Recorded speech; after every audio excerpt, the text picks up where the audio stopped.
Hope you guys are doing well. Welcome back. So in this video, I'm going to show you that how you can manage your Adobe's account. So let's get started.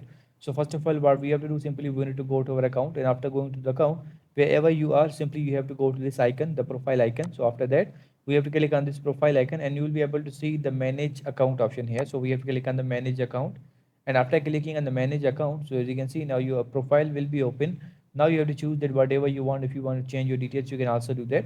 So we have to wait for a few seconds until our profile opens. So as you can see now profile is here. If you want to edit your profile like that, if you want to upload your profile picture, if you want to edit your name, you can also do that. If you want to change your email address, you can also do that. The password is also provided here. If you want to set your password, you can also do that. If you want to manage your social media accounts, if you want to add any kind of account, you can also do that. So in this way you can manage your Adobe's account. I hope you guys understand this video, that how you can manage your Adobe's account, how you can change your details. So see you guys in the next video.